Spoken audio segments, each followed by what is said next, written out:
宝子们，你知道不？有3款德国豪华车维修费用高的离谱，超过1.5万美元啦！先别急着点开看是哪几款哟，我手里可有收据、发动机代码还有年份，这些可都是实实在在的证据呢。这可不是我瞎编的哈，消费者报告和 CarEdge 车主的数据都有记录的。这3款车就像3个吞金兽，烧起钱来没个底儿，咱赶紧绕着走。但也有好消息，有4款车那是绝对值得入手的。咱先把最差的车扒一扒开整。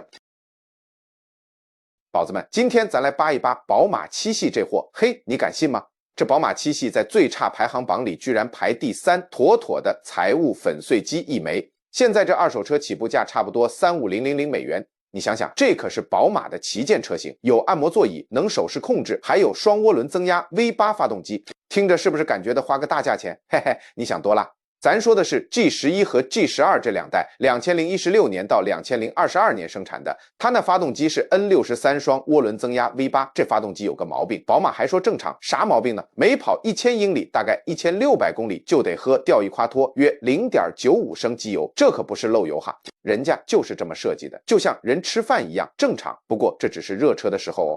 涡轮增压器跑个60000英里，约96000公里左右，就容易闹脾气，维修得花15000美元上下。好多维修店的数据都表明，从2017年开始就有这毛病了，而且俩涡轮增压器经常一起罢工，因为他们承受的压力和热循环都一样，就像俩难兄难弟。这可是宝马旗舰啊，换涡轮增压器可没那么简单，不光要换零件，拆他们的工时费也得给。这涡轮增压器藏在发动机舱里，拆它得花20到30个小时，大多数修理厂1小时收费150到200美元，这钱花的那叫一个心疼。更搞笑的是，电子刹车系统一旦出问题，维修得花8000美元。这车上的科技配置正常工作的时候，那叫一个酷炫。我开的6人座，手势控制玩的贼溜。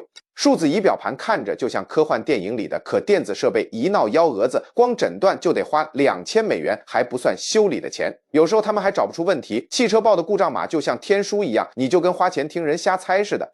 有个车主吐槽说，我买这车的时候里程数 5.5万英里，以为自己捡到宝了，结果到7万英里的时候，修车花的钱比买车的钱还多。先是涡轮增压器，然后刹车系统，接着各种奇奇怪怪的电气故障，我跟修车师傅说的口干舌燥，他都听不懂。最绝的是，车在高速上突然进入跛行模式，经销商光诊断就要3000美元。关键是这车子正常开的时候是真舒服，动力输出顺得像丝绸一样，车厢安静的能听到自己心跳，开起来感觉每条路都像溜冰场。但这就是个甜蜜的陷阱，你一陷进去，账单就像讨债鬼一样追着你跑。这 G11 和 G12 款的7系本来是宝马秀科技的大宝贝，结果成了让你钱包吐血的小恶魔。外观好看，开着也爽，可拥有它就像养了个吞金兽。要是你也有一辆，换涡轮增压器花了多少钱？把你的里程数写评论里，看看谁被坑得最惨，觉得这就够倒霉了。那你看看奥迪换涡轮增压器得把整个发动机拆下来，账单高达18000美元，简直就是抢钱啊！家人们，今天咱们来聊一款真正的外贸协会顶流，也是钱包粉碎机的常客——奥迪 RS7。这车简直就是行走的荷尔蒙，溜背的轿跑线条配上那嚣张的4出排气，往那儿一停，气场2.8米，回头率直接拉满，妥妥的成功人士标配。开出去倍儿有面儿，动力更是不讲武德。V8 大心脏配上591匹马力，0-100加速3.5秒，红绿灯起步秒杀一片，那声浪那推背感简直让人上头。内饰更是豪华到没朋友，菱形缝线的 Nappa 皮革配上碳纤维饰板，坐进去就不想出来。But转折来了，老铁们注意了，帅气的皮囊下藏着一颗定时炸弹，主要就出在它的心肝宝贝，那对隐藏在 V8 发动机夹缝里的双涡轮增压器，这玩意儿有多坑？这么说，一旦它罢工，那可不是小打小闹，你得把整个发动机从车上卸下来，没错，是整个，不是上半部分，是连底座一起拔。这维修账单一出来，没个1.8万刀，约12.8万人民币下不来。有些车友反馈，维修费更是飙到2.2万刀，约15.7万人民币。为啥这么贵？因为维修过程堪称发动机大卸8块的究极版，需要专用工具拆支架、断传感器、理线束，光是工时就得40-50小时。有些老师傅一看这活直接摆手，这活太复杂，我不接。妥妥的劝退现场。你以为这就完了？不，这只是个开始。后差速器这玩意儿要是坏了，换个1.2万刀，约8.6万人民币是跑不了了，毕竟它是操控的灵魂。碳陶瓷刹车，听着是不是很高大上？但翻新一下就得8000刀，约5.7万人民币。而且这玩意儿在 RS7 上基本都是标配，不是选装。3，就算只是电路出点小毛病，诊断费就能要你2000刀，约1.4万人民币。据说奥迪的认证技师有时候都挠头，这电路复杂到让人怀疑人生。有位维修师傅说的特别形象，开 RS7 感觉就像在租一辆车，还在保修期内呢，账单还没来，车就还回去了。它好像从来就不属于你，而是奥迪暂时借给你的。这话说的又心酸又真实。总结一下，奥迪 RS7 这车真是个矛盾体。它好起来的时候是公路上的艺术品，性能怪兽，男人梦想的终极座驾。2，但它坏起来的时候就是把你按在地上摩擦的噩梦，分分钟让你体会到什么叫买得起养不起。所以兄弟们，如果是你愿意为这份短暂的荣耀去赌一个长期的钱包黑洞吗？如果你是 RS7 车主，评论区坐等分享。你踩过涡轮雷吗？跑了多少公里？花了多少钱？记住啊，没凭证的咱可不认哦。哦，对了，还有个小插曲，别忘了他家老对手奔驰，虽然没细说，但悬挂系统修一次6000美元，电池换一下400美元，还得重新编程。这修车刺客的名号，看来大家都不想输啊。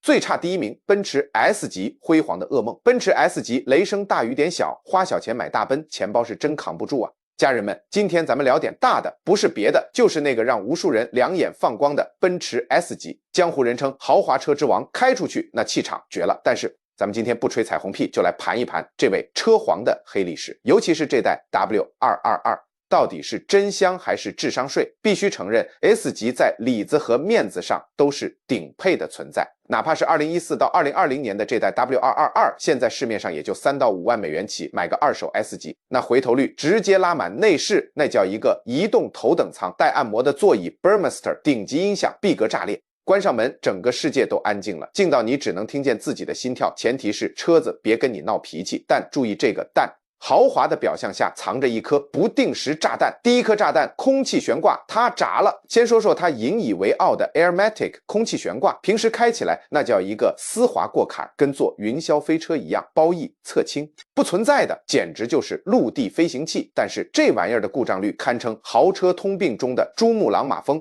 消费者报告都坐不住了，这绝对是 W222 车主的祖传槽点。一旦一个减震器罢工，兄弟们别想着修一个，因为这系统是一荣俱荣，一损俱损，坏了一个，另外3个很快也得跟着躺平维修方案，基本就是一锅端，4个全换，行情价差不多得6000美元，折合人民币小4万啊，兄弟们，就4个皮带子，比你家装修还贵。第2颗炸弹，电子系统它又抽风了，你以为这就完了？图样图森破。还有史诗级的 Common 的信息娱乐系统，这玩意儿的毛病能让你怀疑人生，动不动就死机、重启、卡屏、导航失灵，蓝牙连不上，比你那部老安卓手机还不争气，别指望用它，你甚至需要祈祷它能正常工作。更骚的是，换个12伏的小电瓶都得去 4S 店，还得给车子重新编程，工时费1加400美元到手。要知道，外面买个原厂电瓶才150美元，这中间的差价够你加几箱油了。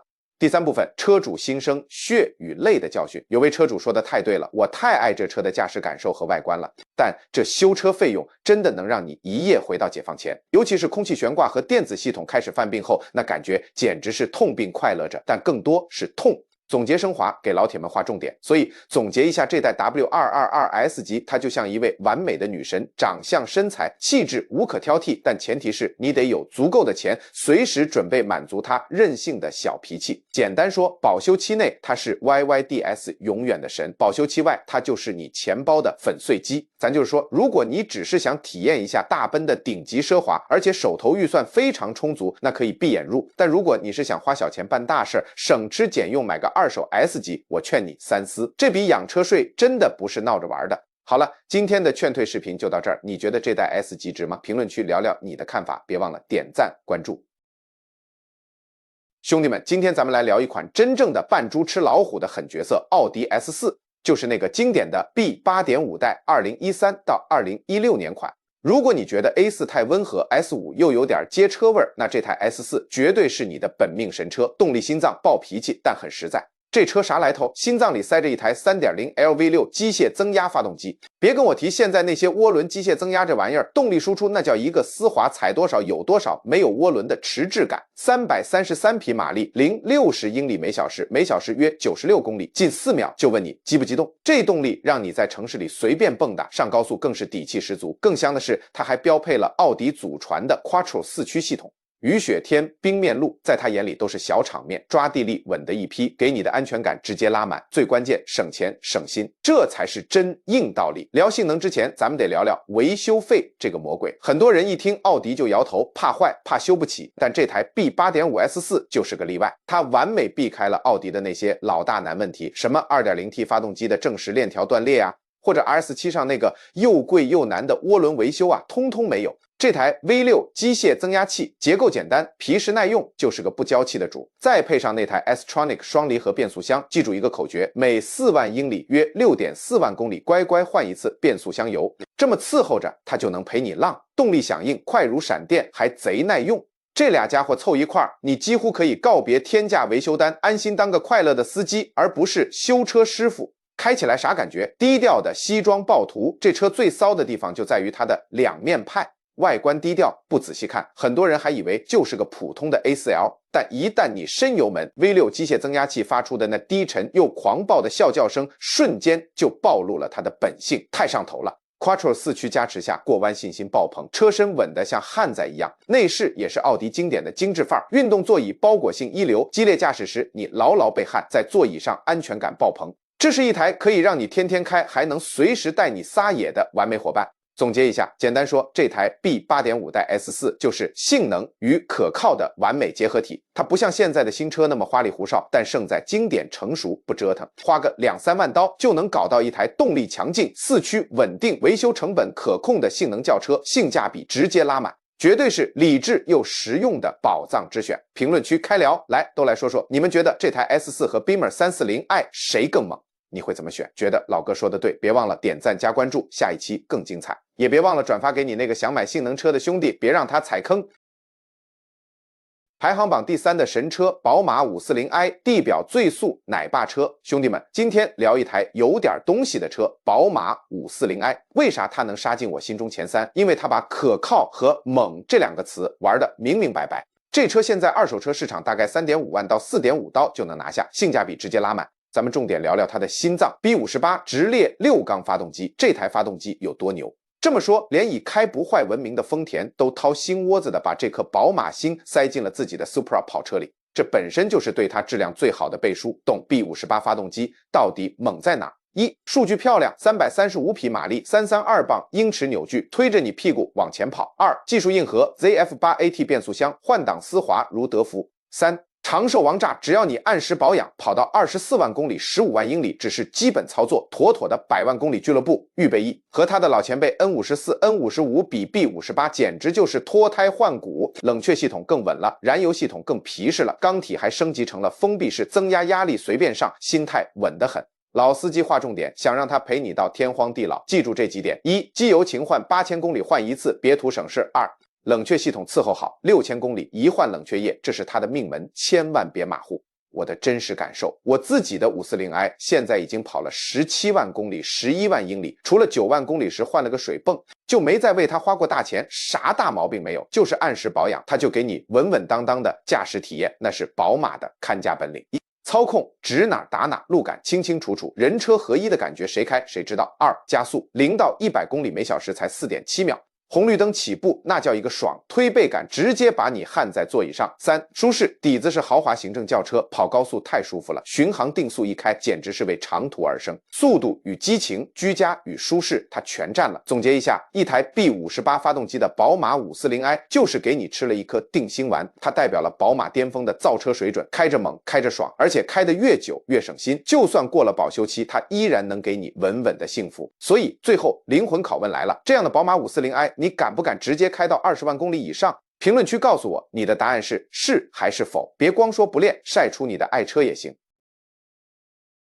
排名第2的最佳车型奔驰 E 级，兄弟们，今天咱不聊虚的，直接上干货。要说过去10年里哪款德系豪华 BBA 最能打，我第一个想到的就是奔驰 E 级。它不是那种靠猛劲儿刷存在感的，而是像个沉稳的大家伙，把豪华、舒适和可靠性给你拿捏得死死的，堪称稳字辈的顶流，价格香。老铁们冲就完了，先捞钱。想体验这标杆，门槛其实没那么高。二手 W213代2017款往后的 E 级，价格大概就在30万到50万这个区间，具体多少得看年份是新款还是老款，配置是低配还是高配。但关键是这钱花出去，你买到的不只是一台车，更是一台理财产品，因为它真的太保值了，而且特别皮实耐用。动力平顺到上头，性能与家用全都要，咱开奔驰图啥？不图那个老板的感觉吗？E级在这方面绝对没得说，他给你安排的明明白白，动力心脏，日常代步00的 2.0T 4缸机绝对够用，轻快又省油。但如果你是性能控，那必须得上50。这哥们儿心脏里塞进了一台 3.0T 直列6缸涡轮增压发动机，马力直接干到362匹，啥概念？一脚油门下去，推背感来的又快又顺，跟德芙巧克力一样丝滑。而且别忘了，奔驰的魔毯底盘是祖传手艺，再强的动力也能给你过滤的服服帖帖，高速巡航稳的一批。跟贴地飞行一样，内饰这氛围直接拉满。进了E级的车门，我愿称之为移动的头等舱。大屏永远的神。2块12.3英寸的连屏，科技感直接拉满，流畅度和清晰度没得说，操作跟玩手机一样简单。氛围灯大师，64色氛围灯，晚上开车随便调一个颜色，那小情调一下就上来了，氛围感直接拿捏。喝着小酒，放着音乐，这谁能顶得住？3德产的舒适，座椅的包裹性和支撑性简直了，长途开车腰不酸背不疼。而且奔驰的做工那叫一个精致，关上门，外界的风噪胎噪基本听不见，静音效果堪比图书馆，整个质感和用料，跑个20万公里都跟新车似的，稳。保养这钱不能省，想这台老伙计陪你更久，那保养必须跟上。记住这几条铁律：1机油1万公里一换，这是保命钱；2变速箱油6万公里必须换，不然顿挫感会让你怀疑人生；3冷却液按时换，别让它开锅。只要把这几项做好了，你的E级就是你的钢铁战友，陪你10年8年不是梦。质量杠低，开出去倍儿有面子。总结，所以兄弟们，这 W213代的奔驰 E 级绝对能担得起过去10年最可靠的德国豪华轿车这个称号。它可能不像某些车那么张扬，但那种骨子里的沉稳、豪华和可靠，真的让人欲罢不能。好了，终极灵魂拷问来了，同样是 BBA 的扛把子，是选择稳如老狗的奔驰 E 级，还是操控至上的宝马5系？评论区告诉我你的答案是 E 档还是5系，咱们今天战斗到底。最佳保时捷911 Carrera， 这波911闭眼冲，它凭什么能封神最可靠德车神坛？各位老铁车迷朋友们，今天咱们聊点硬核的。如果你手头有8到10万美元的预算，想搞一台又猛又稳还能升值的德系小钢炮，那这台车你必须得认识保时捷911 Carrera， 特别是991.2代。这可不是我瞎吹，人家可是有官方认证的，过去10年最靠谱的德国车。没错，你没听错，不是奔驰，不是宝马，就是它。这头衔是 Wolfspan 分析了几千份车主报告后盖章认证的妥妥的可靠性之王，其他德系车在它面前都得靠边站。它有多猛？这台机器的心脏是一台水平对置6缸双涡轮发动机，听听这声儿就够味儿。1基础版 Carrera 370匹马力，城市里随便跑，超车跟玩似的。2 Carrera S 直接干到420匹。0-100加速 3.9 秒，一脚油门下去，推背感直接把你按在座椅上，这速度妥妥的性能猛兽。但它不只是个蛮夫，这才是911最骚的地方。它不仅跑得快，还特么贼可靠。电子系统、机械部件基本没啥通病，极少给你撂挑子，这在超跑圈里简直是独一档的存在。而且更绝的是它的保值率，市面上很多991.2的二手车价格居然比3年前还高。这哪是买车，这分明是理财啊，兄弟们！西装暴徒真不是说说而已。你以为911就是个赛道猛兽？大错特错，它是一台能给你代步，能陪你周末去浪，还能让你家对象坐着不抱怨的神车。开起来，那水平对置6缸的声浪是 V8 微飞凌给不了的灵魂共鸣，声浪直接封神，精准的转向让你人车合一，过弯稳的一批，信心爆棚。坐进去空间够用，还带个前备箱，买菜装行李放个高尔夫球杆，完全不在话下。这哪是超跑？这就是个披着跑车壳的家用全能王。划重点，别当大冤种，这些车避坑指南。在咱们敲定911之前，市面上还有些坑王车型，咱得提前绕道走。1奥迪 RS7 带改装涡轮的，听着是性能猛兽，但维修费用高到你怀疑人生，能让你瞬间破产。2宝马七系 G11、G12N63V8 发动机，这发动机懂的都懂，烧机油和涡轮问题堪称修车厂 VIP 客户。3. 奔驰 S 级 W222 空气悬挂，坐是舒服，但那空气悬挂的维修账单比你的车还贵，绝对是个吞金兽，预算不够。这几款平替也香得很，钱袋子没那么鼓。别慌，这几款车也能给你德系乐趣，性价比拉满。奥迪 S4B 8.5 2至3万美元，333匹马力，4驱，雪地里撒欢，给你满满的驾驶安全感。居家代步小能手。2. 宝马5系 540i 3.5至4.5万美元，经典的 B58 发动机兼顾了宝马的驾驶乐趣和相对靠谱的品控，西装暴徒的低配版。3. 奔驰 E 级 W213 选2018、2020、2023款，精致感、舒适度都在线，老板座驾面上绝对过得去。终极购车锦囊： 1. 年份怎么选？别当第一批小白鼠，尽量选市场已经验证过的成熟年份的车型。2. 验车是底线，哥们们买车前一定找靠谱的第三方做个全面体检，省下几万的维修费，不香吗？3. 养车要长远，提前规划好保养计划，用小钱保住大钱，这叫智慧。总结一下，德国豪华车的价值不就图个爽和稳吗？开得爽，用得稳，这才是真正的豪车。5年后你绝对不会后悔当初选了一台从不背叛你的战马。评论区交作业。911车主们来集合，聊聊你们的用车体验。宝马 M5、奥迪 RS6、奔驰 AMG E63 这些狠角色，你觉得该不该进咱们的推荐名单？有具体年份、发动机代码、维修费用的大神评论区等你。